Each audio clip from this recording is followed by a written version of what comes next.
Il est mort, le camion a explosé, ils étaient 2 à l'intérieur, voilà. Donc plus de corps, quoi, voilà. Ça c'est le pire, quoi.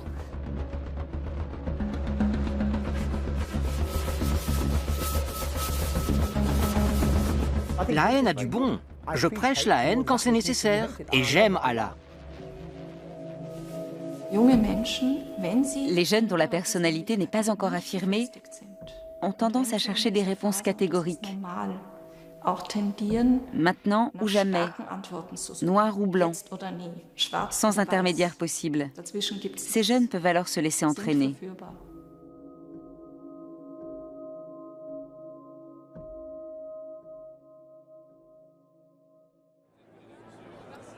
Paris, début janvier 2015.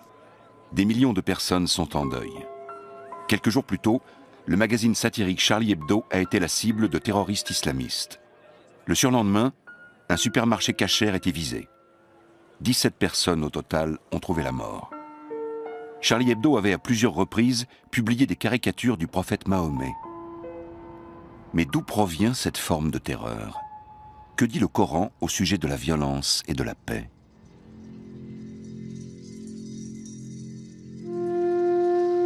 La deuxième sourate du Coran débute ainsi.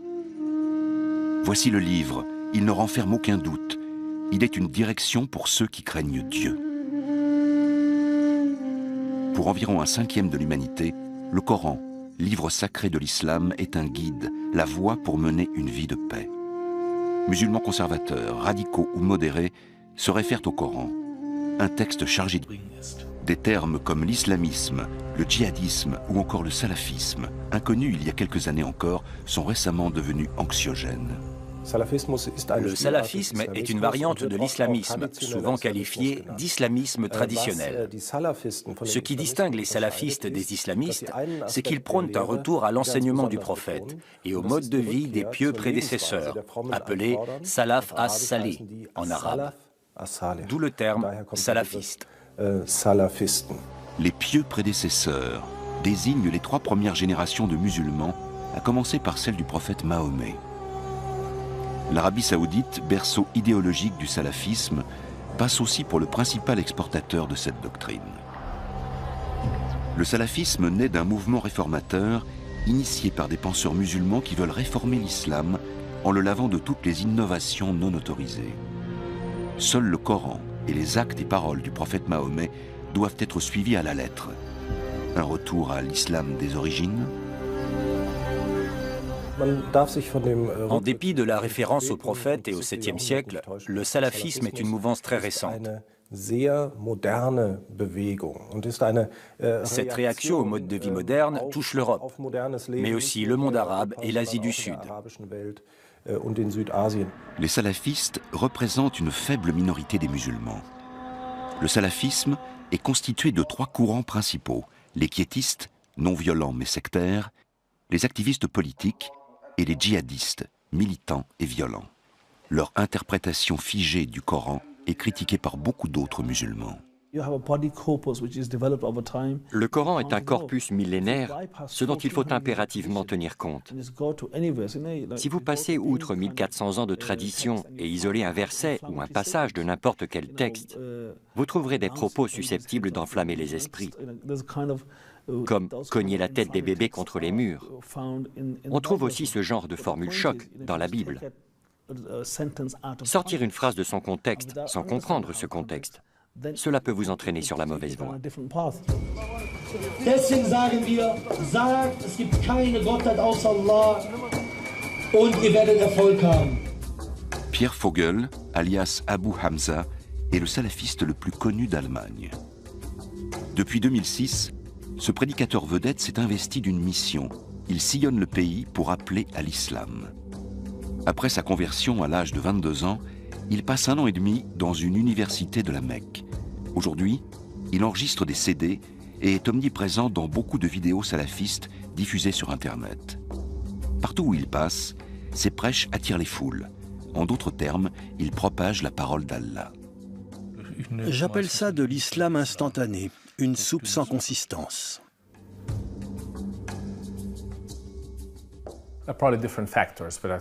Le salafisme présente différents attraits.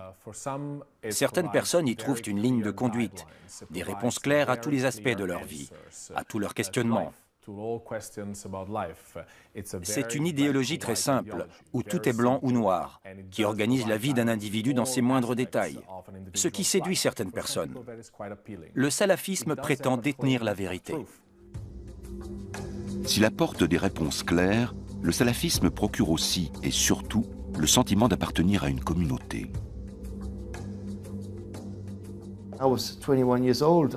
J'avais 21 ans et déjà toutes sortes d'expériences à mon actif. Je vivais ma vie sans aucune ligne de conduite, sans aucun cadre. Et subitement, l'islam est arrivé comme un guide prêt à l'emploi. La façon de se marier, d'aller aux toilettes, de manger. L'islam organise tous les détails de votre vie. C'était un guide complet et je l'ai accepté tel quel. Ce guide complet, c'est le credo de Pierre Vogel. Le terme prédicateur itinérant ne me dérange pas. Effectivement, je vais de ville en ville. Mais je suis avant tout un prédicateur musulman. Et vous êtes une vraie vedette? Partout, les gens vous demandent des autographes, des photos. Vous êtes le plus célèbre prédicateur d'Allemagne? Je crois bien, oui. Et vous le vivez comment? Je suis heureux que le message passe. Mon degré de notoriété indique que le message est passé. Parce que j'incarne un message. Il ne s'agit pas de la barbe de Pierre Vogel, mais de son message. Et le message que je diffuse, c'est l'islam. L'islam originel, tel qu'il nous a été révélé il y a 1400 ans. Mais vous réussissez mieux que d'autres, il doit bien y avoir une raison. Comment l'expliquez-vous? C'est comme en musique. Il y en a qui aiment le R&B et d'autres le heavy metal. Nous, on incarne la dawa, mode heavy metal. La dawa est l'appel à l'islam. Une invitation à embrasser l'islam ou à vivre une vraie vie islamique. Les salafistes se réclament des premières générations de musulmans, mais ils procèdent à une ségrégation. On peut le prouver assez rapidement. Certaines approches divergentes sont purement et simplement écartées. Dortmund. Pour les salafistes, ce quartier ouvrier à forte population immigrée est un vivier potentiel de nouveaux adeptes. Ici, de nombreux jeunes sont menacés par le chômage et dépourvus de perspectives d'avenir. Toujours bien entouré, Pierre Vogel poursuit sa campagne de prosélytisme. Un caméraman le filme pendant sa mission. Ces images serviront à produire des vidéos diffusées sur ses sites internet. Son objectif est clair. Il veut gagner des nouveaux adeptes à l'islam.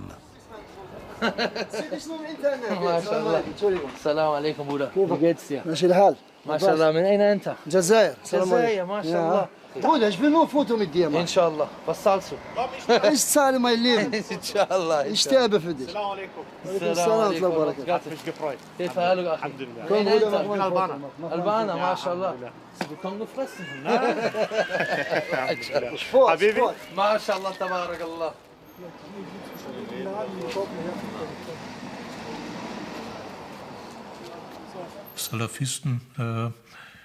Les salafistes considèrent le Coran et les hadiths comme une sorte de base de données immuable, consultable à tout moment.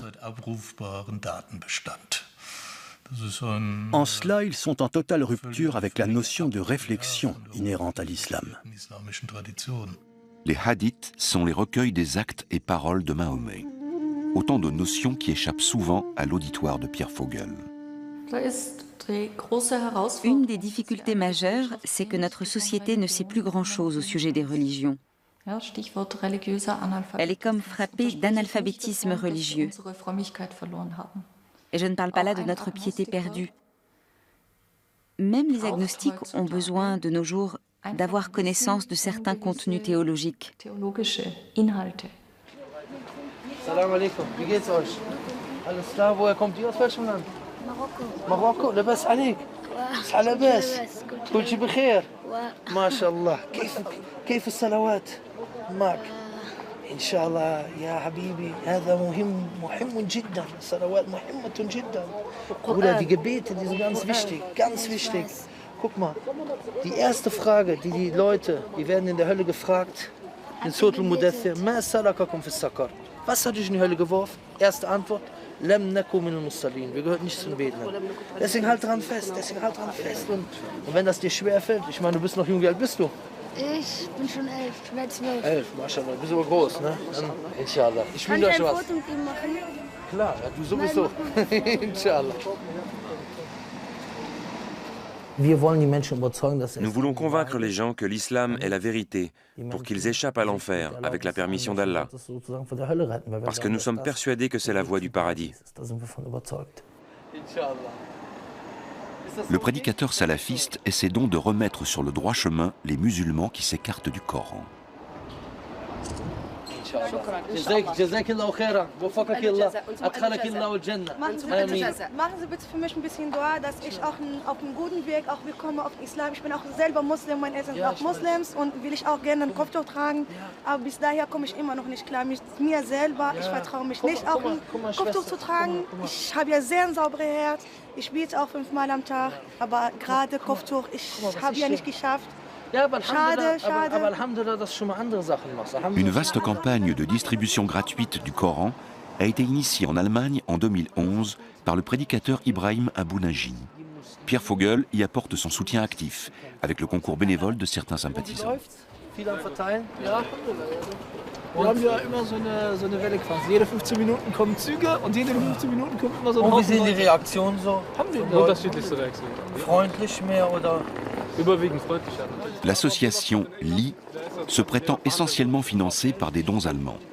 Mais d'après les services de renseignement, des mécènes arabes soutiendraient cette campagne. Natürlich. Möchten Sie ja noch Deutsch haben? Schönen Tag noch. Danke auch so.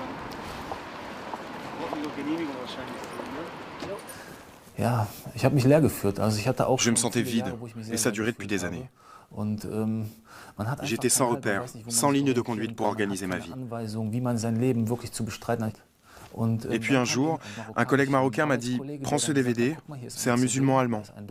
Regarde-le. » Une fois rentré chez moi, quand j'ai mis ce DVD dans le lecteur, j'ai découvert M. Vogel qui dissertait sur le sens de la vie. Et ça a été le déclic. C'est ce qui a motivé ma profession de foi. On a besoin de chefs, de guides. C'est notre guide à nous. Et ça le deviendra pour beaucoup d'autres en Allemagne. Viele fragen sich, was ist der Sinn meines Lebens? Aber die allerwenigsten haben eine Antwort. Und das ist sehr traurig, denn ein Mensch, der keinen Sinn im Leben hat oder der keine Antwort darauf hat, ist ein unglücklicher Mensch. Persuadé de suivre l'unique voie valable pour mener une vie accomplie, le prédicateur salafiste essaie aussi de convaincre sa famille.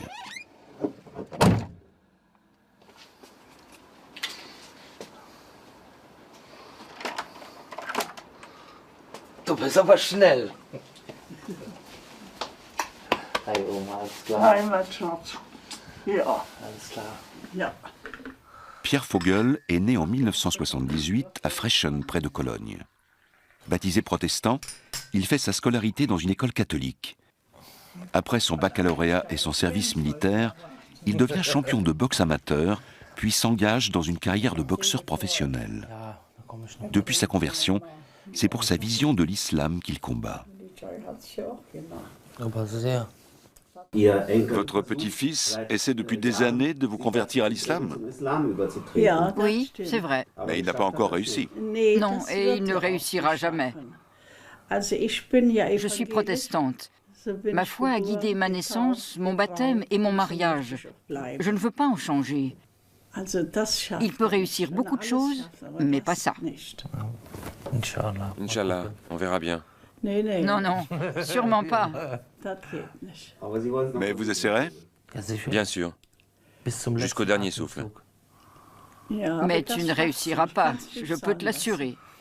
Je ne renoncerai pas. Je n'irai pas en enfer, n'aie pas peur. Vous pensez y arriver? Inch'Allah. Nous nous battrons jusqu'au dernier souffle. Si elle meurt en non-musulmane, c'est qu'elle aura ignoré le message. Parce que je vois mal comment le message aurait pu ne pas passer. Et donc ça se soldera par l'enfer.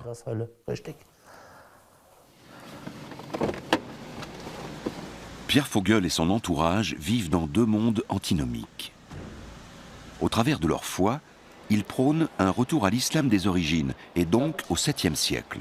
En même temps, ils utilisent les toutes dernières technologies, par exemple cette application pour smartphone qui indique la direction de la Mecque. Allahu Akbar. Allahu Akbar. Allahu Akbar. Allahu Akbar.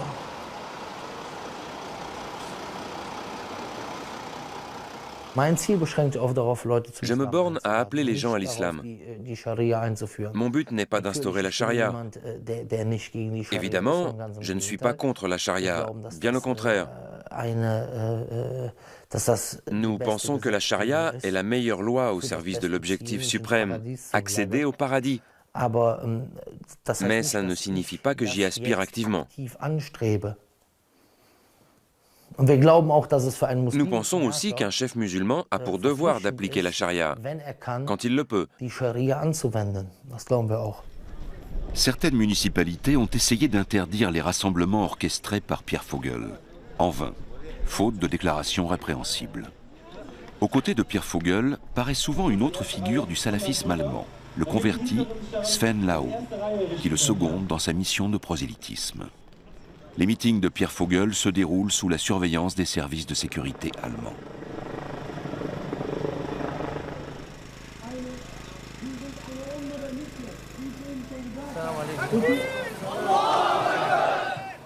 Und diese Mitte spiegelt sich wie wieder. Let's get ready to rumble!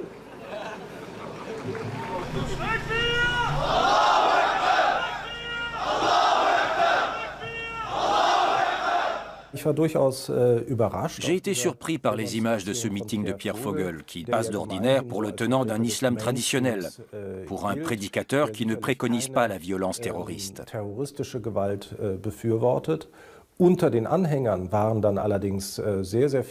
Pourtant, dans la foule des sympathisants, beaucoup arboraient des sceaux du prophète et des bannières qui, même si elles peuvent avoir une autre signification, peuvent être interprétées comme des symboles d'Al-Qaïda.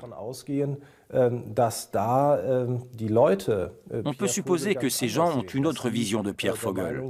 Ils pensent sans doute que pour des raisons juridiques, le prédicateur se fait passer pour plus modéré qu'il ne l'est vraiment. Es gibt nichts, wofür wir uns verstecken müssen. Und deswegen, wer an dieser wahren Religion teilhaben will, soll nach vorne kommen. Gibt es jemanden hier, der Islam annehmen will? Der Erste, Alhamdulillah. Allahu Akbar! Allahu Akbar! Ist noch jemand hier, der den Islam annehmen will? Noch jemand? Allahu Akbar! Allahu Akbar! Noch jemand? Okay. Seid ihr davon überzeugt?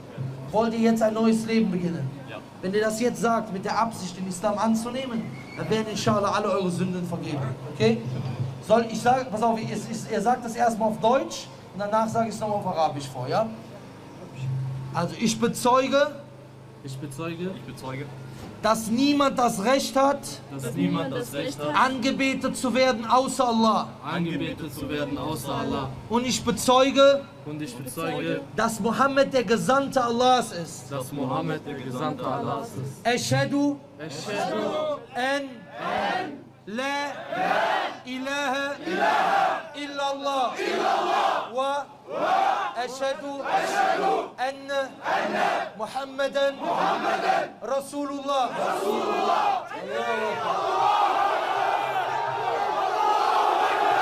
Takbir! Takbir! Pierre Vogel ist eine Person, die sich Pierre Vogel s'évertue à rester strictement dans le cadre de la légalité, notamment lors de ses apparitions publiques. On peut difficilement lui reprocher quoi que ce soit. Il fait preuve d'habileté et, à mon sens, d'un vrai talent rhétorique. Pierre Vogel fait une tournée en Allemagne, qu'il sillonne de ville en ville pour rallier des sympathisants et surtout des jeunes, avec des thèmes susceptibles de leur plaire, la lutte contre la délinquance juvénile, contre la drogue. Il explique à son auditoire que le salafisme est la solution à tous les problèmes. À mes yeux, Pierre Vogel est un individu qui, par l'attrait qu'il exerce sur les jeunes, contribue à la radicalisation de certains d'entre eux. C'est par son action qu'il tombe dans ce terreau du salafisme qui débouche sur une radicalisation. Unser Motto ist Leben und Sterben für Allah. Wir werden keinen Millimeter zurückgehen. Wir werden die Botschaft verkünden. Unser Leben, unser Schlachtopfer, unser Leben, unser Sterben sind für den Herrn der Welten. Und ob es den Staatsschützern, den Verfassungsschutz, den Medien oder den Feinden passt oder nicht, wir werden diese Botschaft verkünden. Wer ist Ursache für diesen Hass, dass die Muslime gehasst werden? Wer ist Ursache, Pierre Vogel? Wer ist Ursache dafür? Er fragt gerade, wer ist Ursache für den Hass? Ja, möchte ich gerne wissen nachher. Wer ist Ursache dafür, dass ein Bruder einen Polizisten abgestochen hat? Und die Muslime dafür ins Rampenlicht gekommen sind. Erstmal. Ja, komm auf die Bühne. Nein, ich möchte nicht auf die Bühne kommen. Ja, okay. Ich möchte nicht im Mittelpunkt stehen. Ja. Es reicht mir nicht, bei Allah im Mittelpunkt Ach so, stehen. alles klar. Barakallahu fik, ja. Okay. Das dazu, Achi. Ja? Alles klar, Nein. erzähl mir mal. خليك. Erzähl mir mal. خليك حبيبي Nein. خليك أخي. يكفي لي إنه ربي بيشوف. Erstmal. Er will jetzt sagen, dass wir schuld daran sind, Ganz genau. dass die Ihr Muslime seid schuld dafür. Hey, glaubst du an den Koran? Glaubst du? Ja, dann hör zu. Ja. Dann lern jetzt mal was von mir. Du Jahil, lern mal was von mir. Ja? Du kleine Unwissender, genau.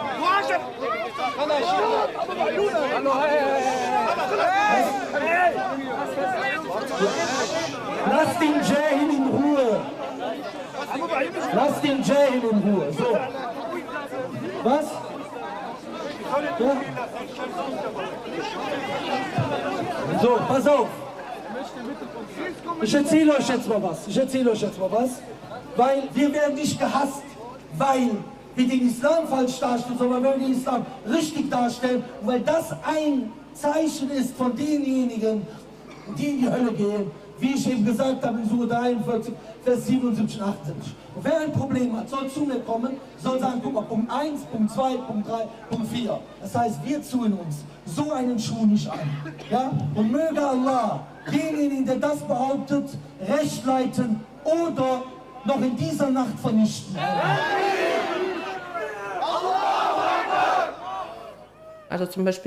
Pierre Vogel n'est pas de la même veine qu'Ibrahim Abou-Naji, Denis Kouspert ou Mohamed Mahmoud. Pierre Vogel est quelqu'un qui parle beaucoup, énormément. Mohamed Mahmoud, lui, est déjà un djihadiste actif. Des salafistes plus militants, comme l'Autrichien Mohamed Mahmoud, appellent ouvertement à la guerre sainte. Le djihad, un terme équivoque. Beaucoup y voient une invitation à se battre pour la vraie foi. Pour d'autres, comme Abou-Naji ou Denis Kouspert, il désigne la guerre contre les impies. Aujourd'hui et depuis une dizaine d'années, seuls le salafisme et le djihadisme apparaissent comme des idéologies de contestation radicale qui remettent en cause le système dans sa totalité et ne veulent pas juste des améliorations ou des réformes du système. Et cet aspect de contestation radicale du système, qui a le privilège de ce courant, qui est le salafisme et le djihadisme, fait aujourd'hui en partie l'attractivité de ce courant. Ce qui compte surtout pour les jeunes, c'est d'appartenir à un groupe, avec la reconnaissance de leur père. Aujourd'hui, Internet est le principal mode de recrutement des salafistes et djihadistes. Ils utilisent Facebook, YouTube et Twitter. À grand renfort de vidéos de propagande, ils attirent et enrôlent de nouveaux sympathisants. Dans des films qui font l'apologie de la violence, ils appellent au djihad armé.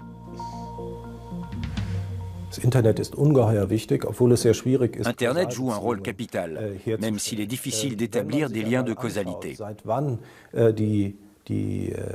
Quoi qu'il en soit, la chronologie est éloquente. En Allemagne, la montée du djihadisme date de 2006. Elle coïncide avec l'essor du courant salafiste et avec l'augmentation du nombre de prédicateurs salafistes. Et surtout avec l'intensification de la propagande en langue allemande sur Internet. Ce qui est particulièrement préoccupant, c'est que les instructions propagées sur Internet par les grandes figures djihadistes ou salafistes sont souvent suivies à la lettre.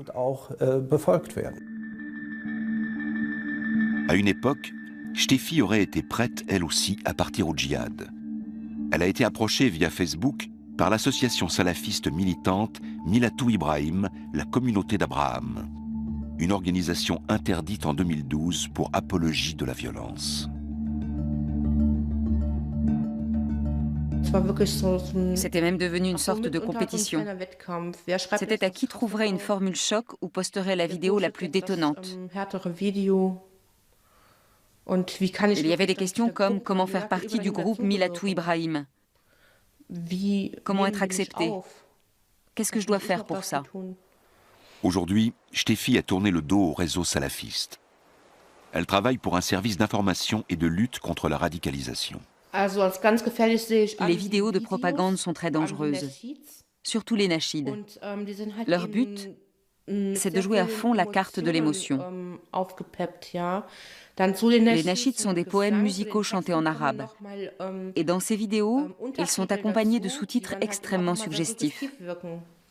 Et comme ces chants sont lancinants, ils appellent à la méditation.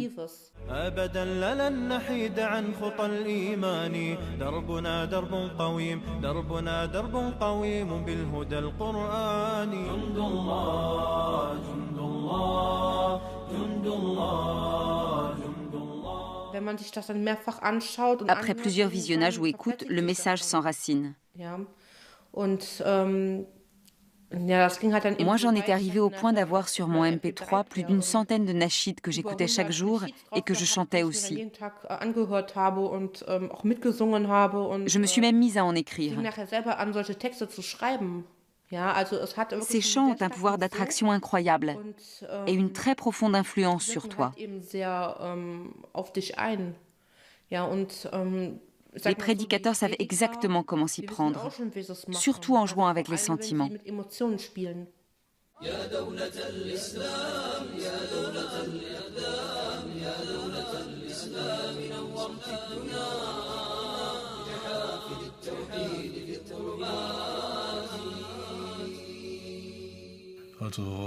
Pour beaucoup de sympathisants, le débat ou encore l'interprétation du Coran et des hadiths ne sont pas des préoccupations majeures. Ce qui les motive plutôt, à mon avis, c'est de trouver une communauté, une subculture dans laquelle ils se sentent protégés, mais aussi dont les autres ont peur. Dennis Kuspert, alias Desodog, fils du diable comme nom de scène. Un ex-rappeur, un gamin de Berlin-Kreuzberg, devenu djihadiste.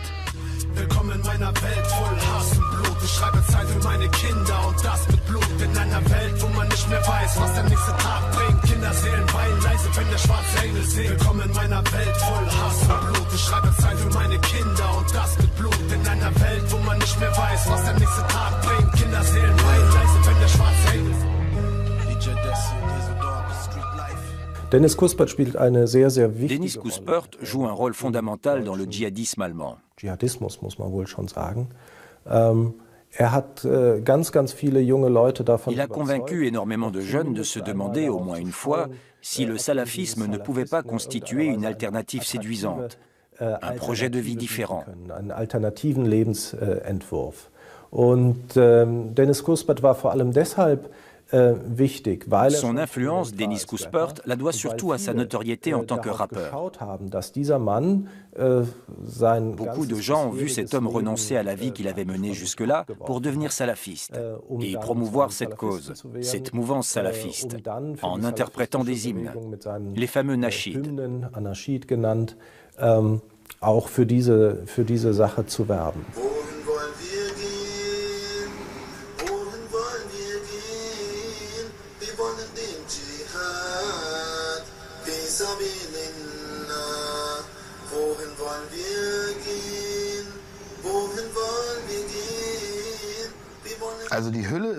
L'apparence est la même. La voix, les yeux, c'est le Denis que je connaissais. Ce qui a changé chez lui, c'est l'état d'esprit, cette mentalité guerrière sous-jacente. Elle a pris d'autres proportions. Elle doit lui tenir beaucoup plus à cœur. Nous, autrefois, on s'opposait entre jeunes de différents quartiers. Mais là, il combat les musulmans qui ne partagent pas ses idées ou les gens qui s'opposent à ses convictions ou à ses intérêts.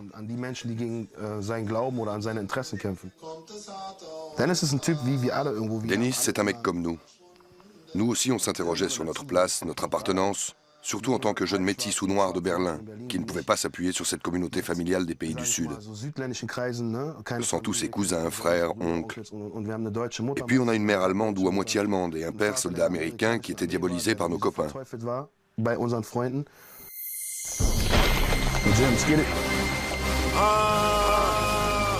Der Fluch meiner Umgebung, der auf uns lastet. Jeden Tag, Jeannette. Charnel n'a pas suivi son ami Denis, parti à la guerre sainte. Lui a choisi de rapper contre l'injustice sociale et le racisme. Meine Message für die Kids aus dem Hochhaus, kämpft für euren Traum und hebt es oben auf. Kann es für uns vorbei sein? Kann es heißen, man geht eine Zeit rein? Ernten wir die Saat aus diesem Lifestyle? Greifen wir uns tiefer in die Scheiße rein? C'est Denis qui m'a entraîné dans ce milieu. À l'époque, il était déjà membre actif du gang de Kreuzberg. Il a proposé de m'initier et il l'a fait. On a traîné ensemble plusieurs années. Il n'était pas musicien, mais gangster. Tagger, membre de gang, voyou. Et ça 24 heures sur 24. Séjour en prison et en établissement psychiatrique, échec de sa carrière musicale, Denis Kouspert survit à un accident de voiture. C'est le déclic. En 2010, il se tourne vers le salafisme.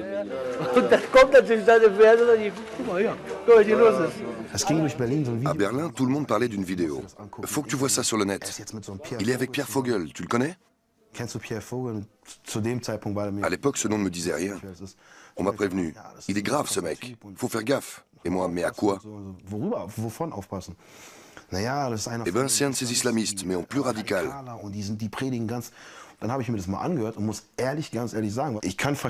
J'ai regardé la vidéo, et franchement, je comprends qu'en entendant ce genre de discours, les gens sans repère stable ni conviction affirmée puissent se dire « Voilà ce qu'il me faut ».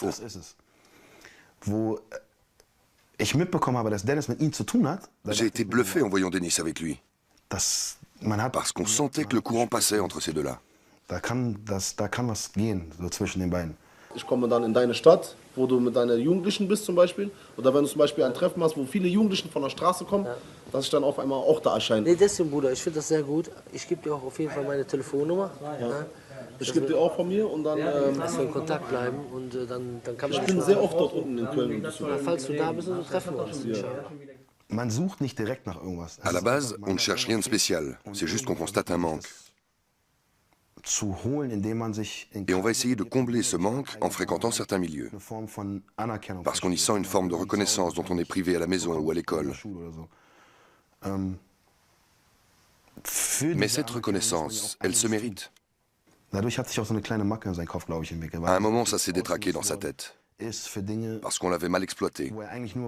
Il avait fait des trucs en espérant une contrepartie, sans jamais rien obtenir. C'est arrivé pile à un moment où il était à terre, très mal.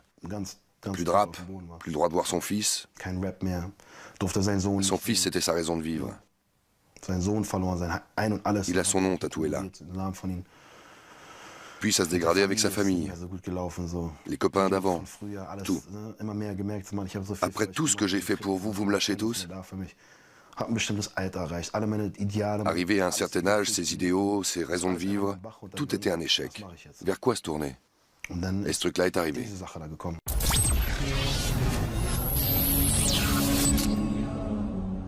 Ja, dann guck mal, ihre Führer und ihre Herrscher sind so krank und das Volk ist natürlich noch viel kranker, und dann kann nichts Gesundes bei rauskommen.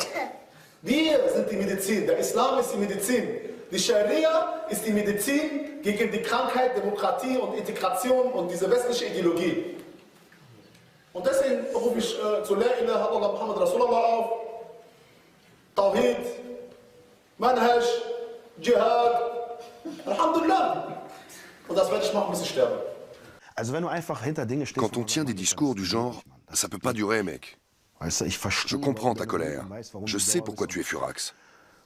Les vrais responsables, c'est le gouvernement et le système bancaire diabolique. J'admets que ça puisse parler à certains. Mais quand des innocents meurent, là ça n'a plus rien de religieux. On ne peut plus y adhérer. Et si on te dit « je m'en fous, ils l'ont mérité, ces mécréants », là ça fait carrément peur. Il faut se poser des questions. À qui j'ai affaire? Je continue à les fréquenter, ces types-là?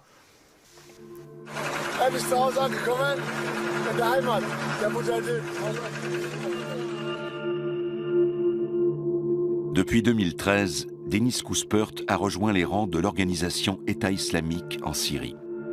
Sous le nom de Abu Talha al-Almani, il commet des meurtres et des profanations. Le procureur fédéral allemand a ordonné une enquête contre lui pour crimes de guerre. Ce n'est pas la personnalité qui fait qu'on devient terroriste. Selon les circonstances et ce que vous traversez dans la vie, vous pouvez être vulnérable et susceptible de rallier la cause. Un des problèmes auxquels nous sommes confrontés, c'est que le terme terroriste n'est pas une notion psychologique, mais politique, sans aucun fondement psychologique. C'est une étiquette politique que vous collez sur vos ennemis, pas sur vos amis. Si quelqu'un qui ne porte pas l'uniforme attaque des civils au nom d'une cause que vous soutenez, vous le qualifierez de combattant pour la liberté. Et si vous adoptez une position plus neutre, vous opterez pour les termes insurgés ou guérilleros.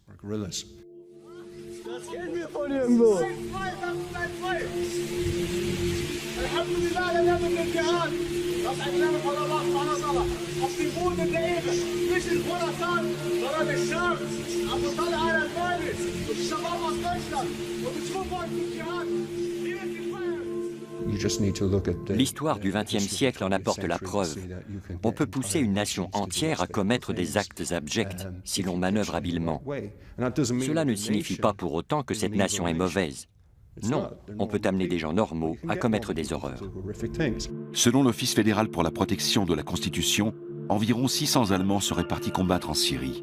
À l'échelle de l'Europe, on compterait 4000 djihadistes. Allah a certes saisi lance la plus solide qui ne peut se briser, et Allah est celui qui entend et celui qui sait. Comme vous avez mécrit au Tarout, comme vous avez mécrit à la démocratie et à la loi humaine, en faisant le hijra, aujourd'hui vous mécroyez à ces tawarit et à toutes ces lois que nous a imposées ces tawarit et à tous ces passeports que nous a imposés ces tawarit. Nous mécroyons en vous. Entre vous et nous, l'inimité et la haine sont apparues jusqu'à ce que vous croyiez en Allah seul. Des jeunes, sans se concerter, ont décrit ça comme un virus. C'est comme une maladie contagieuse qui déclenche une fascination chez les jeunes, sans doute liée à l'attrait de l'interdit et à la transgression de tabous.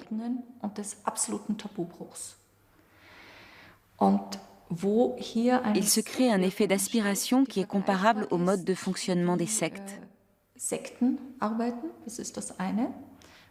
L'autre élément clé est la notion de subculture. Il s'agit de contrer ce phénomène. En la matière, les médias ont une lourde responsabilité. Même constat en Autriche. En 2014, 2 lycéennes de Vienne, toutes 2 musulmanes, ont franchi le pas. Comme environ 200 candidats au djihad qui, selon une étude, auraient déjà quitté l'Autriche pour aller combattre en Syrie. Une des 2 adolescentes a écrit « I love Al-Qaïda » entourée d'un gros cœur sur un mur de son lycée. Ces jeunes filles voulaient soutenir les combattants en tant que fiancées du djihad. À leurs yeux, c'était un acte honorable. Sabina, 15 ans.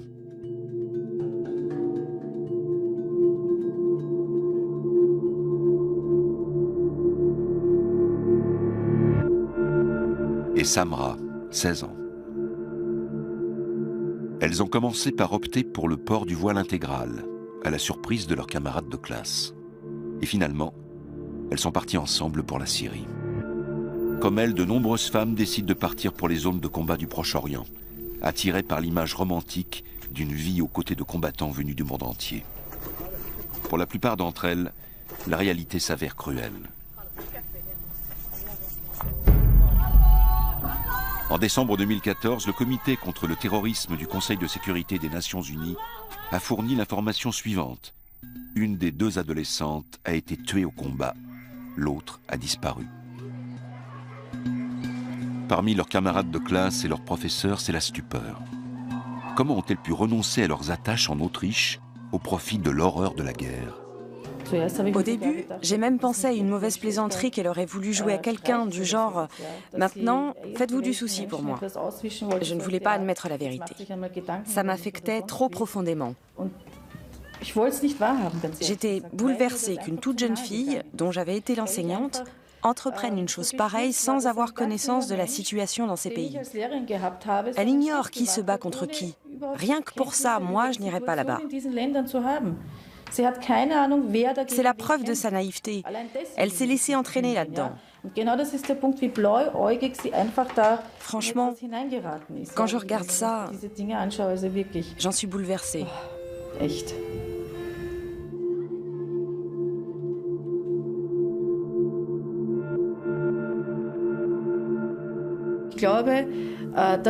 Les jeunes en général, et pas seulement Sabina, se posent des questions. C'est quoi ma vie ici? Un vivre ensemble? Une assimilation? Quand ils parlent leur langue maternelle, et ça m'est déjà arrivé aussi, au moins 3 fois, ils s'entendent dire « On est en Autriche ici, parlez allemand », plus méchamment même. Là, c'était la version aimable. Ce genre d'expérience peut amener les jeunes à se dire « Ce à quoi je m'identifie, ma langue maternelle, mes origines, ne sont pas franchement appréciées ici. » Ces expériences-là, à force de se répéter, ça vous met la rage au ventre.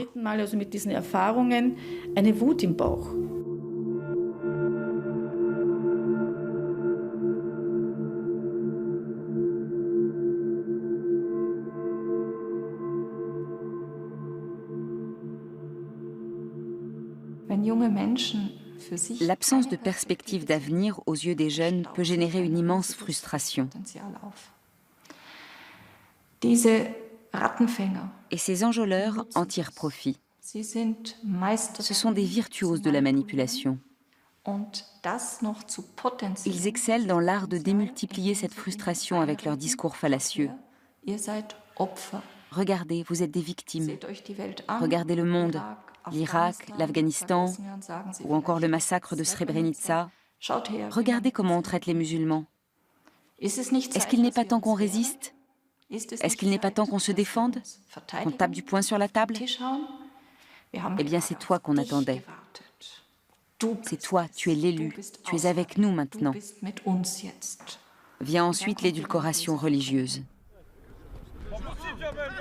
Le salafisme est un problème brûlant dans toute l'Europe, en France aussi, et notamment ici à Toulouse.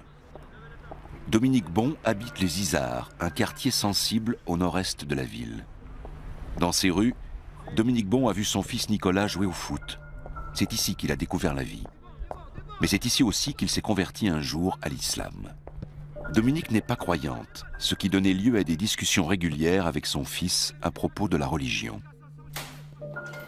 Elle s'est séparée de son mari alors que Nicolas avait 8 ans. Puis elle a élevé son fils seul.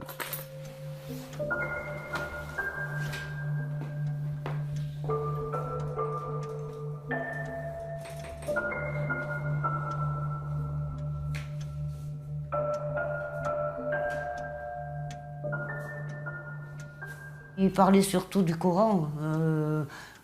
Pour lui, c'était beau, quoi. Et puis bon, il m'en parlait souvent, et même trop souvent, par moments, j'en avais marre, quoi. Mais bon, moi, tout ce que je lui disais, que bon, moi j'avais mes convictions, lui il avait les siennes, moi je respectais les siennes, mais il fallait que lui, il respecte les miennes. Et je trouvais que ça, il ne le faisait pas, parce qu'il était tellement ancré dans cette idéologie, que pour lui, il ne comprenait pas que moi je ne comprenne pas, voilà.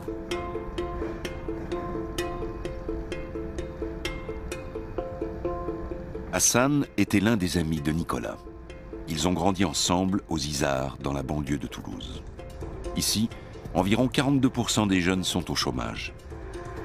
Difficile dans ces conditions d'avoir foi en l'avenir.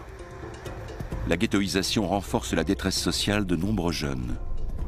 Dans une de ses déclarations, le Premier ministre Manuel Valls a estimé qu'il existait en France un apartheid territorial, social et ethnique. Pour échapper à leur douloureux quotidien, Nicolas et son ami Hassan fréquentent au début une mosquée de banlieue. Ils y découvrent un islam en total contraste avec la haine et la violence qui règnent dans les rues. Aimez-vous les uns les autres, mais il dit surtout, faites-vous aimer par votre propre ennemi. Voilà. C'est-à-dire quoi, vous faire aimer par votre propre ennemi, c'est voilà, d'avoir des bons gestes, des gestes pacifiques. Voilà. Mais ces paroles atteignent de moins en moins Nicolas. Il déserte la mosquée et prend ses distances avec ses amis.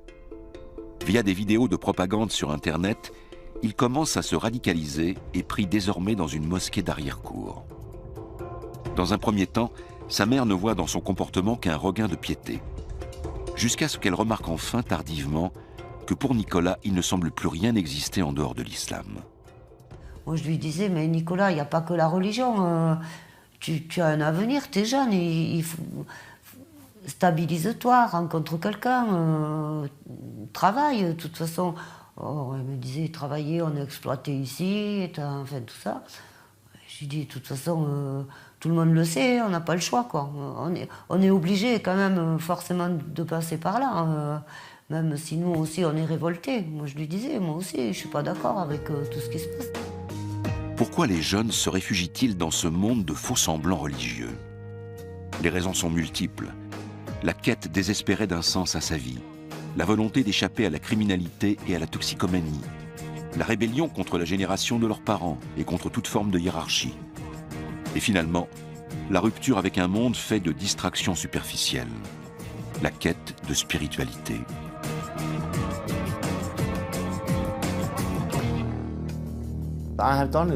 J'ai touché à tout. J'ai tout essayé. La drogue, les filles, les parties fines, tout ce qu'on peut imaginer. Mais ce n'était pas ce que je recherchais. Je recherchais la paix intérieure, une vie paisible, une certaine stabilité. Et je savais que l'islam pouvait m'apporter tout ça.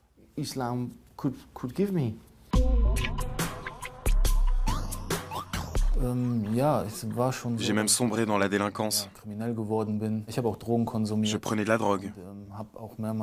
Plusieurs fois, c'était limite.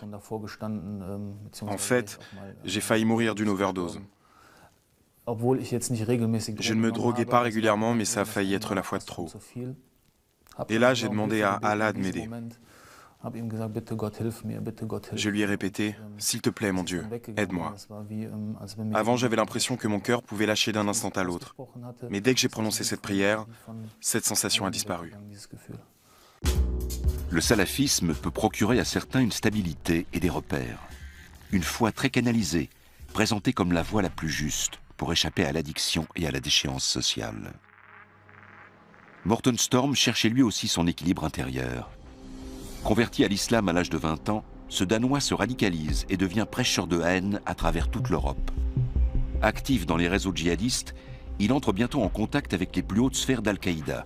Finalement, il livre ses frères à la CIA. C'est grâce à ces informations qu'a pu être menée l'attaque de drone qui a coûté la vie à Anwar al-Awlaki, un des chefs d'Al-Qaïda au Yémen. Très tôt déjà, Morten Storm fait la preuve de ses aptitudes au djihad. À l'âge de 21 ans, j'en avais déjà plus à mon actif que la plupart des gens pendant toute leur vie. Je faisais partie des Bandidos, un gang de motards. Ça faisait 2 ans que je participais à la grande guerre des bikers nordiques, entre les Hells Angels et les Bandidos. J'avais commis tous les délits possibles et imaginables, dès mon plus jeune âge. Mais il y avait des choses que je n'avais pas trouvées. La paix intérieure et certaines réponses. Par exemple, est-ce qu'il y avait une vie après la mort ? Pour Nicolas Bon aussi, la doctrine salafiste s'impose comme la solution face à sa crise existentielle.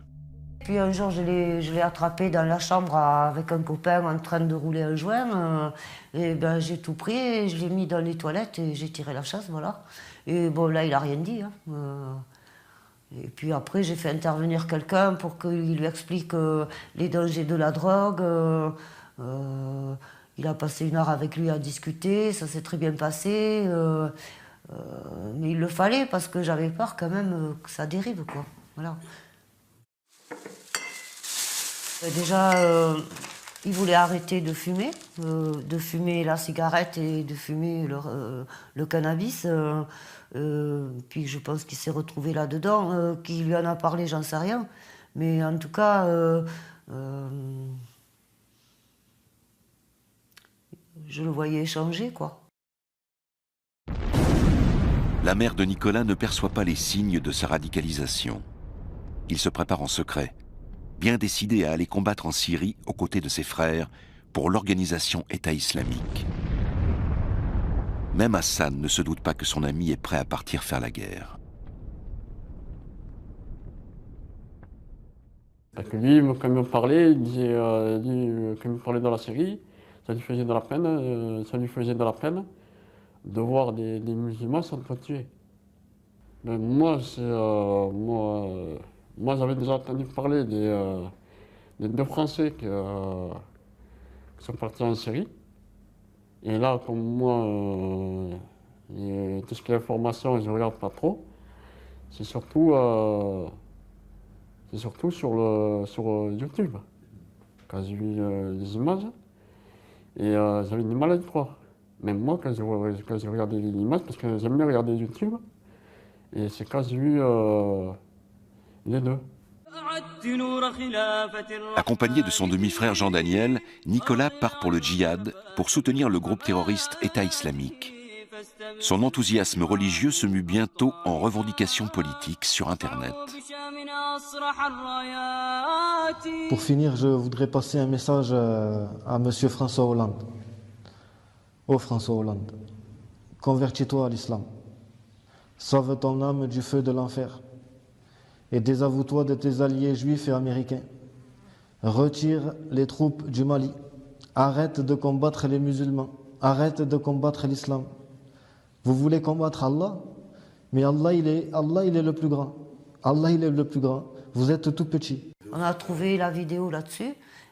C'est ma nièce qui l'a trouvée. Et j'étais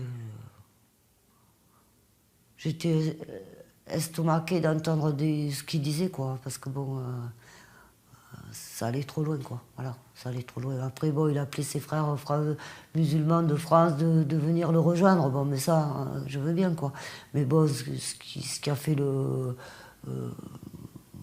comment dire, le scoop, entre guillemets, quoi, hein, c'est la façon, bon, il s'est adressé à François Hollande, bon, mais je sais pas, il l'a fait avec un visage qui reflétait pas la rage de tuer, voilà. Il le disait, ça sortait du corps, on aurait dit. Bon, peut-être aussi, on lui a dit hein, parce que j'ai l'impression que sur la vidéo, en fait, il hésitait quand il parlait, il était un peu hagard aussi.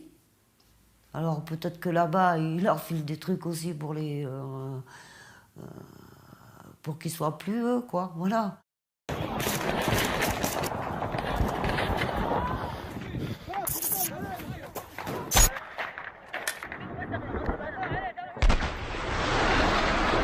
Le groupe État islamique poursuit son avancée dans les territoires dévastés de Syrie et d'Irak. Son objectif affiché, le rétablissement d'un califat islamique avec instauration de la charia dans son interprétation la plus radicale.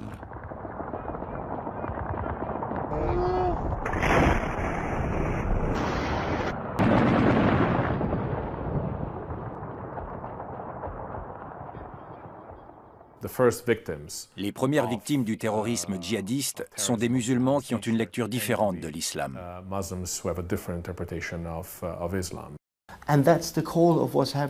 La clé de la situation en Irak, en Syrie, en Afghanistan, c'est qu'aux yeux des djihadistes, la terre musulmane subit les outrages des infidèles.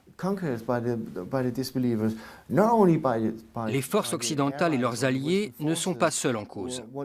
Ils considèrent aussi comme infidèles des gens qui se disent musulmans et qui choisissent de ne pas appliquer la loi islamique dans la constitution du pays. Ils font figure d'infidèles alors qu'ils sont musulmans.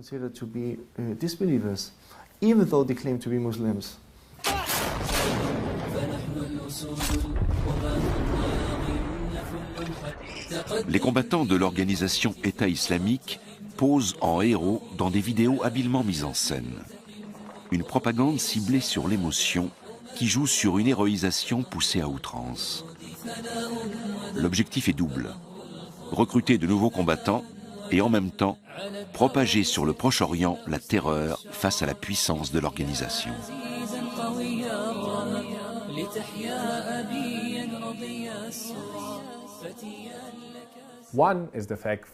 Le salafisme existe depuis très longtemps déjà en tant qu'idéologie politico-religieuse. Mais c'est seulement depuis une vingtaine d'années qu'il bénéficie en Europe d'un important soutien financier de la part des États arabes du Golfe. Et ce, pour bâtir des mosquées, publier et distribuer des ouvrages, organiser des séminaires et conférences. Il récolte maintenant les fruits de ces 20 années d'efforts.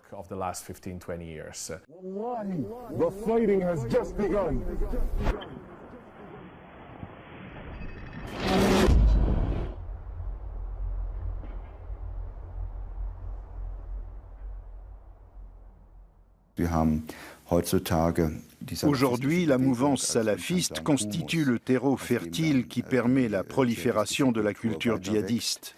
Les jeunes qui se trouvent actuellement en Syrie ou en Irak ont fréquenté de nombreuses manifestations salafistes ou ont été approchés via l'action de distribution gratuite du Coran. Dennis Kuspert, l'ex-rappeur allemand, se fait le chantre du djihad, en chanson.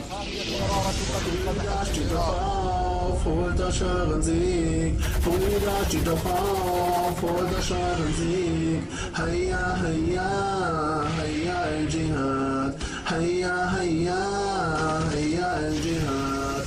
Und wir schreiten voran von Land zu Land, von Stadt zu Stadt. Und wir machen keinen Halt, bis Allahs Wort das Höchste ist. Die schwarzen Flaggen hoch, es gibt nur einen Gott. Und wir bezeugen dies mit unserem Blut, unserem Tod, bis wir fallen. C'est le fruit d'un processus. On ne se réveille pas un matin en se disant « Tiens, aujourd'hui, je vais massacrer quelqu'un à coups de couteau ». On franchit plusieurs étapes. Il y a un mécanisme qui se met en place. Et cela passe notamment par une désensibilisation à la violence. La violence devient plus acceptable, plus admissible. La déshumanisation est également capitale. Ceux que l'on tue perdent tout caractère humain. Ils incarnent autre chose. Ce sont les ennemis. Ils sont des rebuts, une menace. Ils valent moins que vous.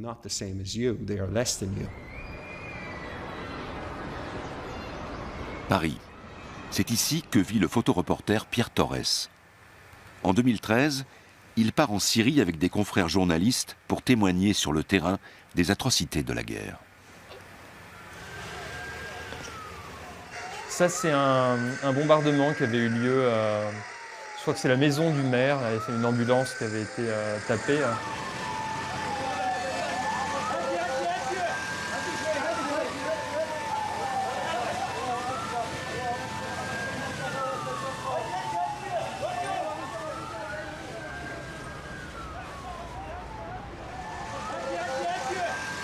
Tu t'habitues et tu t'habitues pas, quoi.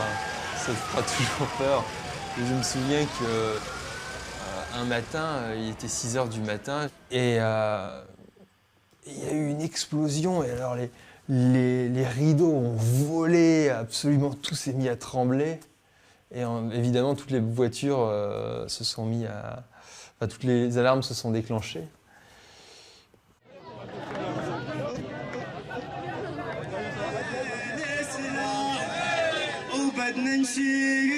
Malgré les combats incessants, le photographe Pierre Torres parvient à se rendre dans la ville de Raqqa, fief des rebelles islamistes et théâtre de nombreux affrontements. Il entre en contact avec la population locale. Depuis 2011, une violente guerre civile fait rage en Syrie. Des groupes d'opposition s'allient pour tenter de renverser le dictateur Bachar el-Assad, mais la rébellion est réprimée par les troupes fidèles au régime. Seul le front Al-Nosrat, la branche syrienne d'Al-Qaïda, peut empêcher la victoire anticipée de Bachar el-Assad. Finalement, la milice terroriste de l'organisation État islamique s'impose violemment à la tête de l'opposition. Cette guerre a d'ores et déjà fait plus de 220 000 victimes et provoqué la fuite de près de 12 millions de personnes. Dans ce conflit, les journalistes sont en ligne de mire. Il y a Raqqa assez commun en fait. Donc sur le moment, je me dis qu'est-ce que c'est que ça? Enfin, on va prendre les choses comme elles viennent. Et immédiatement, non, ils n'étaient pas 4, ils étaient 5, excusez-moi. Et immédiatement, ils sortent avec leurs armes et me les pointent dessus. Un des gars, en me tapant dessus avec son pistolet, en fait, va complètement détruire son pistolet sur ma tête. Je le vois s'ouvrir en morceaux, le canon d'un côté, les balles de l'autre. Et donc finalement, ils m'attirent dans cette voiture, ils s'assoient plus ou moins sur moi, ils partent.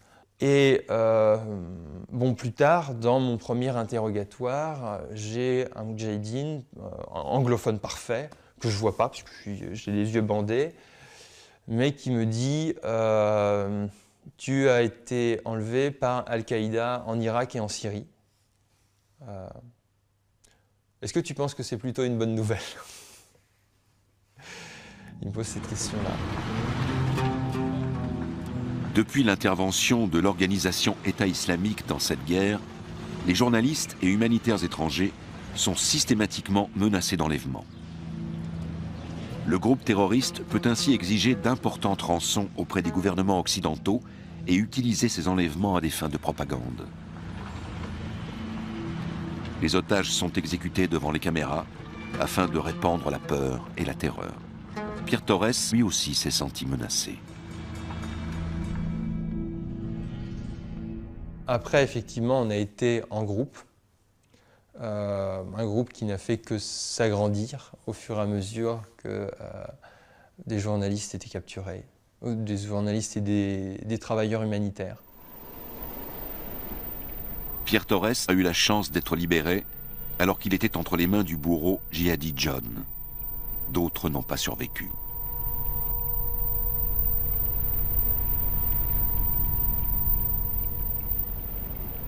The spark has been lit and its heat will continue to intensify by Allah's permission until it burns the Crusader army. Je pense que le destin des moudjahidines qui sont partis là-bas a été particulièrement tragique.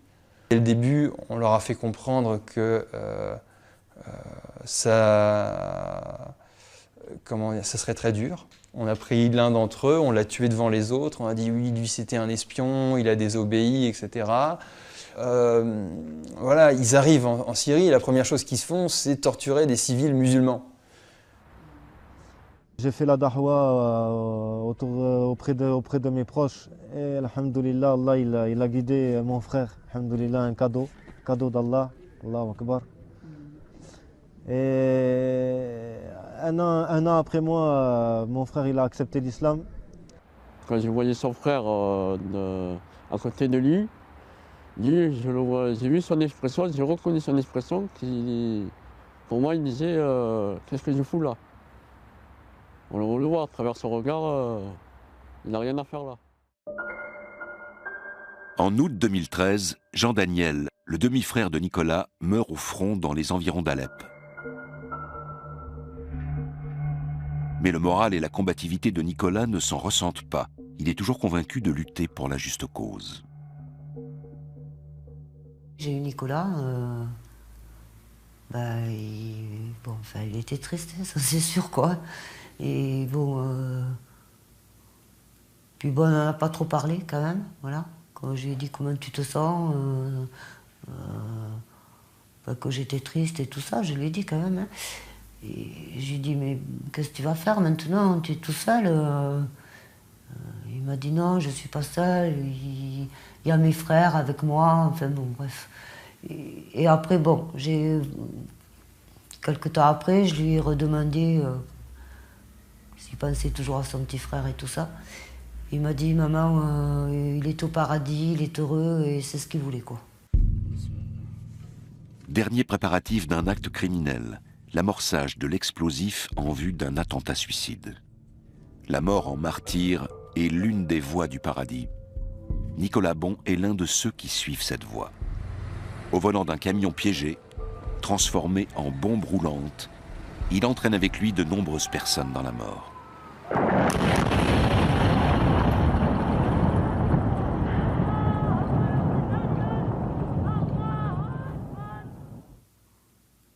J'ai reçu un SMS il avait pris ses dispositions pour m'avertir s'il lui arrivait quelque chose, que de toute façon je serais avertie. Et puis bon, ça a été le cas. Hein. Donc j'étais avertie par SMS de sa mort. Voilà. C'était un SMS adressé au père et à la mère de Nicolas. Voilà.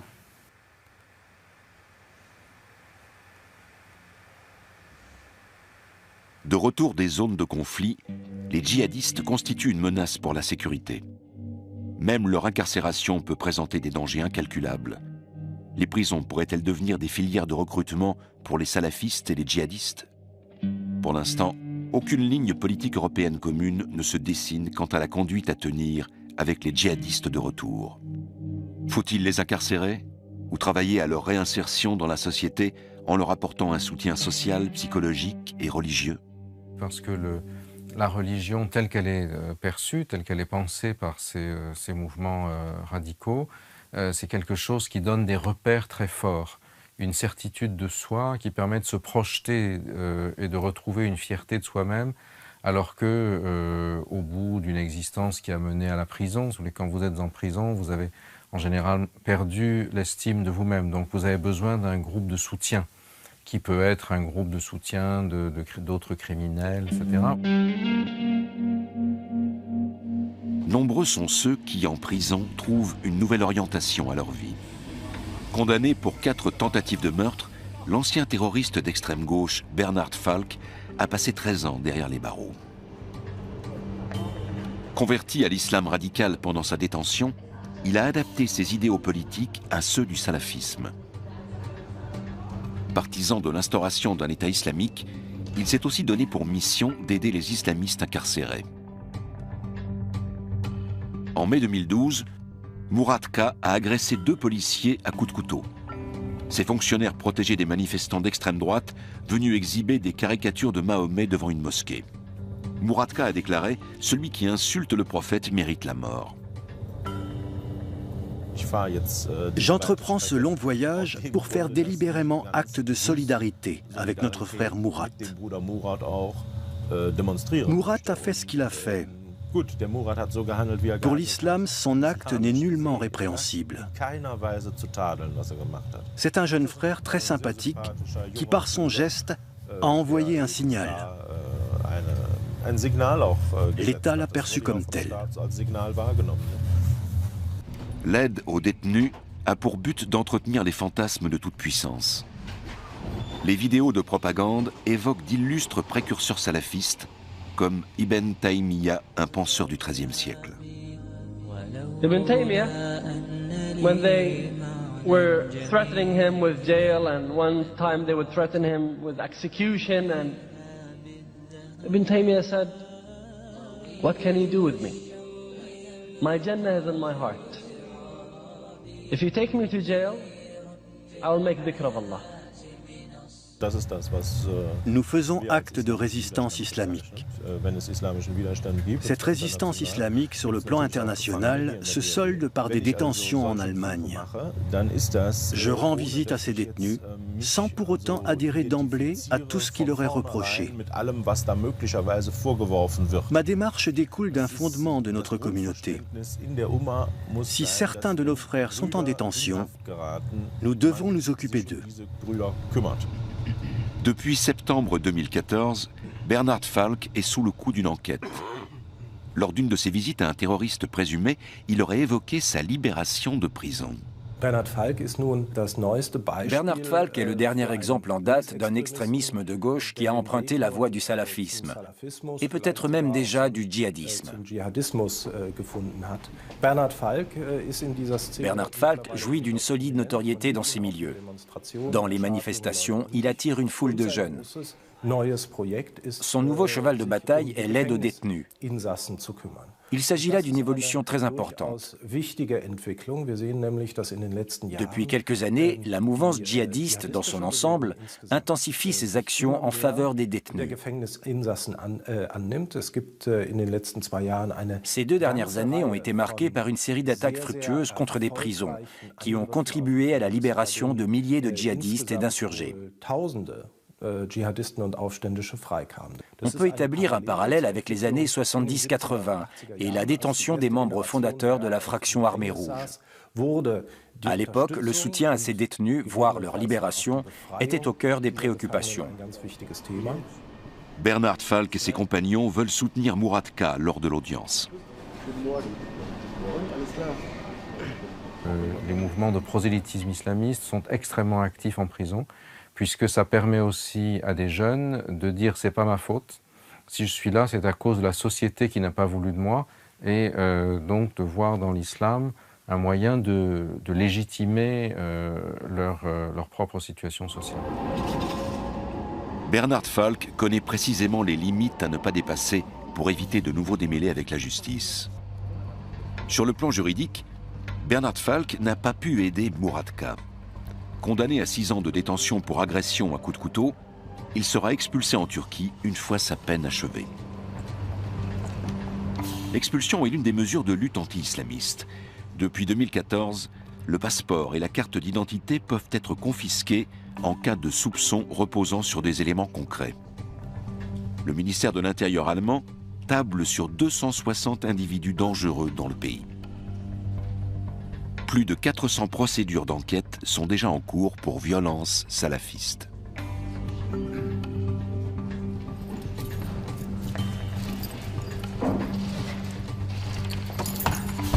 Allahu Akbar. Allahu Akbar. Allahu Akbar. Wie geht's? Allahu Akbar. Alhamdulillah gut.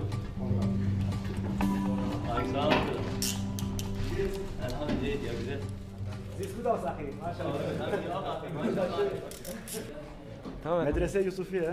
Mashallah.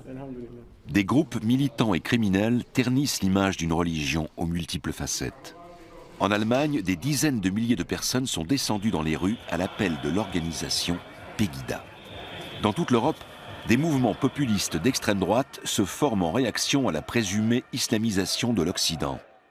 Ils rassemblent tantôt des citoyens en colère, tantôt des hooligans. En Grande-Bretagne aussi, l'islamophobie augmente. Le 22 mai 2013, la situation dégénère. 2 salafistes assassinent en pleine rue le soldat Lee Rigby.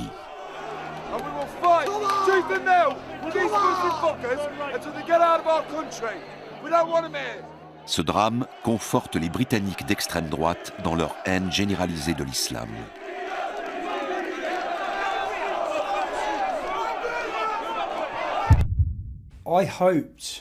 Un temps, j'ai espéré que l'assassinat de Lee Rigby initierait le changement dans ce pays. Depuis que j'ai fondé l'EDL, la Ligue de défense anglaise, je guette l'événement clé qui bouleversera notre histoire, comme le Bloody Sunday en Irlande du Nord, un vecteur de changement. Quand Lee Rigby a été tué, j'ai cru que ce moment était venu, parce que la nation entière était en colère face à cette barbarie dans nos propres rues. Michael Adebolajo et Michael Adebowale agressent le soldat Lee Rigby à coups de machette et de couteau, tout en interpellant les passants pour qu'ils les filment pendant leur crime. I apologize that women had to witness this today, but in our land, our women have to see the same. You people will never be safe. Remove your governments, they don't care about you. The only reason we have killed this man today is because Muslims are dying daily by British soldiers. And this British soldier is an eye for an eye and a tooth for a tooth. By Allah, we swear by the Almighty Allah, we will never stop fighting you.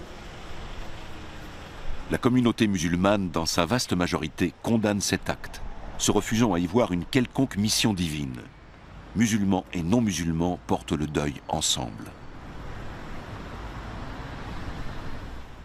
Tout d'abord, nous condamnons catégoriquement ce qui est malheureusement arrivé à Lee Rigby. Mon père lui-même était d'ailleurs sous-officier dans l'armée britannique. Prendre la vie d'un innocent alors qu'il n'est pas en opération militaire, faire ça en plein jour avec une telle barbarie, ça ne relève d'aucune religion, ça ne répond à aucun principe humain. C'est inacceptable. Mais l'extrême droite et les néo-nazis se servent de ce meurtre pour justifier les violences et représailles. Au cours des nuits suivantes, de violents débordements ont lieu. Telmama est une organisation proche du gouvernement, sorte d'observatoire des actes anti-islamiques. Au cours de la seule semaine qui a suivi l'assassinat, elle a répertorié 212 attaques contre des musulmans. La police peine à garder la situation sous contrôle, tandis que des citoyens en colère et des hooligans s'organisent avec l'extrême droite au sein de la Ligue de défense anglaise.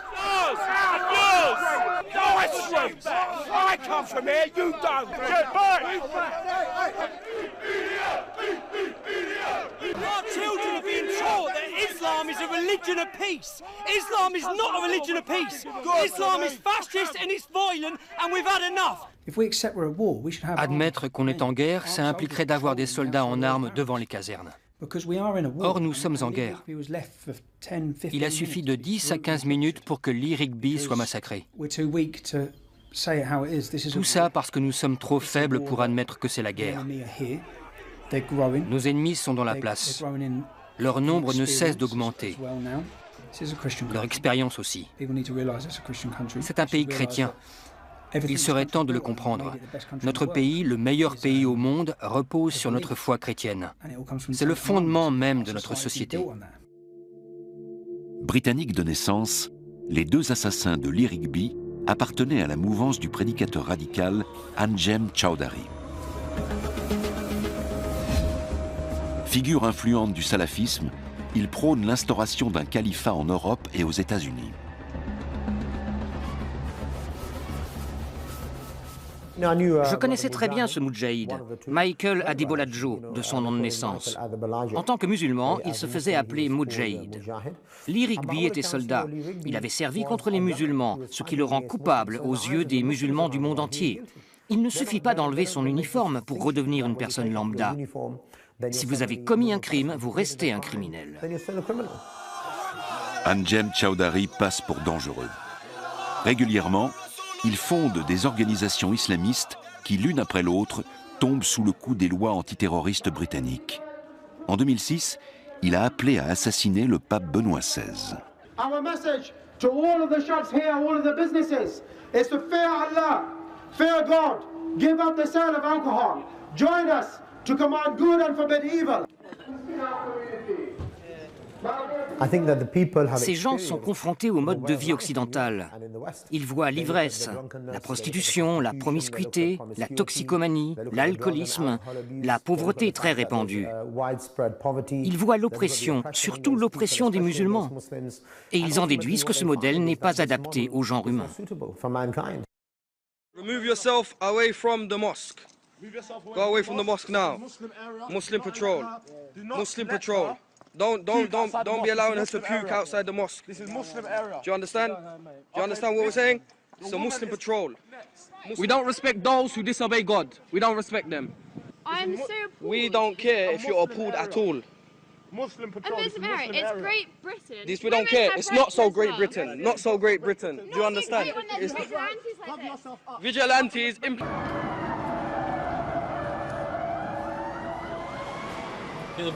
La patrouille est déjà passée. Une collecte de fonds pour la Syrie et Gaza. Qu'est-ce que vous cherchez? Parfois, il y a des gens qui déposent des cartes avec des numéros de prostituées ou des infos sur des rêves ou des soirées. On les enlève. Qu'est-ce que c'est? Sûrement une histoire de prostitution. C'est écrit dans une langue étrangère. C'est lié à la prostitution, vous croyez? Très probablement.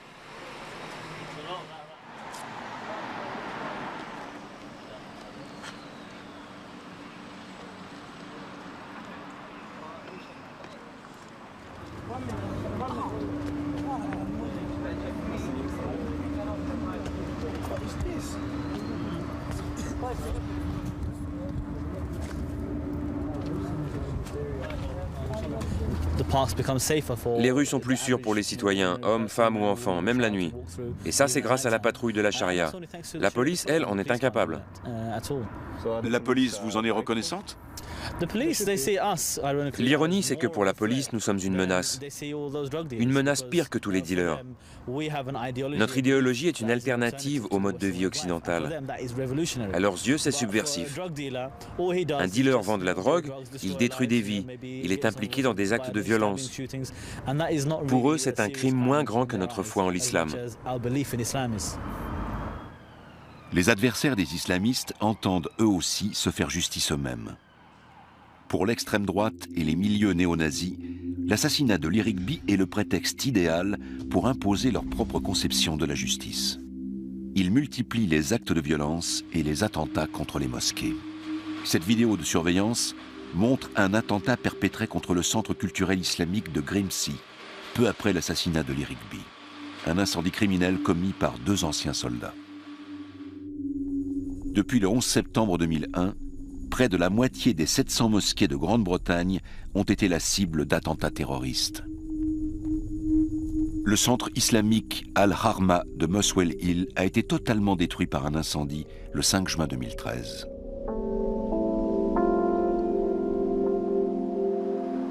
En juillet 2013, la mosquée soufie de Tipton a elle aussi été visée par un attentat à la bombe. Son auteur, un raciste militant, a été interpellé plusieurs mois plus tard. Ghulam Rassoul, l'imam de cette mosquée, revient sur ce drame.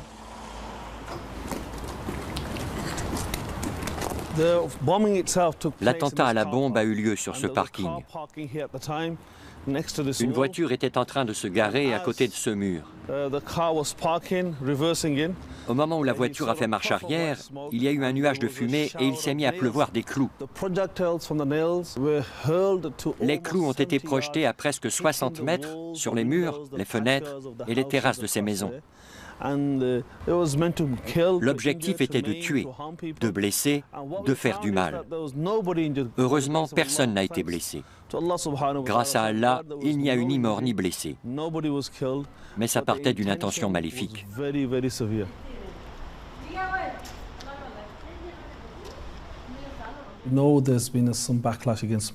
Il s'agit d'actes anti-musulmans, nous en avons conscience. La motivation première était, selon nous, de faire des victimes. Mais l'objectif était aussi de diviser la société en suggérant que les musulmans sont source de problèmes. Cela aurait pu arriver. Heureusement, dès le lendemain, nous avons pu mobiliser toutes les communautés religieuses qui ont fait acte de solidarité. À l'école coranique de la mosquée soufie de Tipton, on enseigne le vrai sens du terme djihad, le combat intérieur pour vaincre ses propres faiblesses sur la voie d'Allah. Ici, les enfants apprennent les véritables us et coutumes de l'islam. Then you wash your hands from there to above your elbows. Wash your hands above your elbows. First you do this with masa, then do that. Then you wipe your ears. Then you wipe your neck. So wash, wash, wash, wash, wash. Wipe, wipe, wipe, wash. 6 washes, 3 wipes. Does that make sense? Okay. How many? 9. And how many do you wash? 6. And how many do you wipe? 3.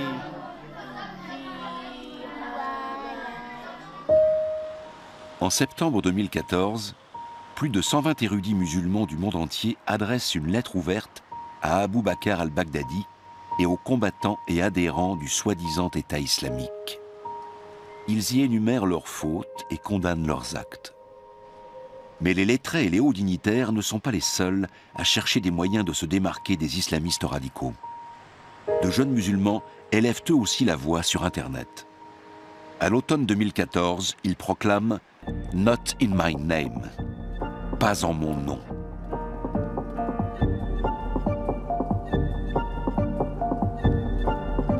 The ISIS do not represent Islam or any Muslim. Because it's totally un-Islamic. Because they're killing innocent people. Because you're unjust. We must all unite together and try to stop this group from damaging Islam and damaging Muslims. Not in my name. Relayée dans le monde entier via Instagram, Tumblr, Facebook, YouTube et Twitter, cette action a eu un retentissement considérable.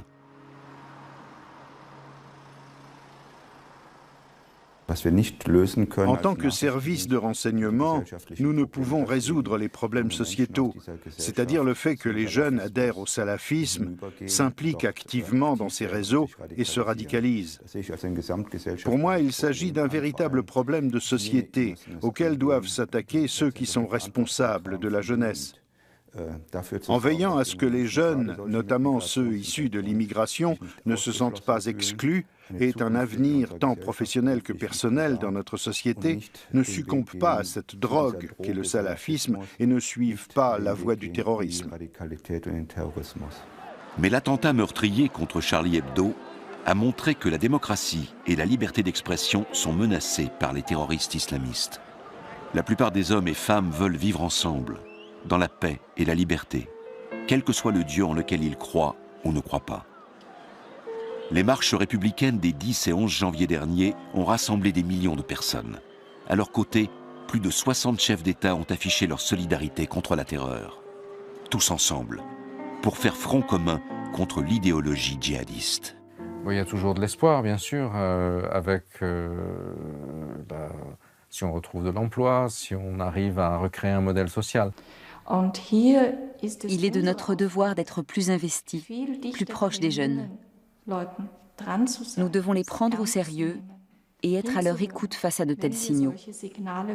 Donc aujourd'hui, on est en attente d'une idée forte, d'une utopie qui pourrait même intéresser la jeunesse européenne elle-même, la jeunesse française, la jeunesse allemande, la jeunesse espagnole, qui pourrait l'attirer, la motiver vers de nouvelles choses.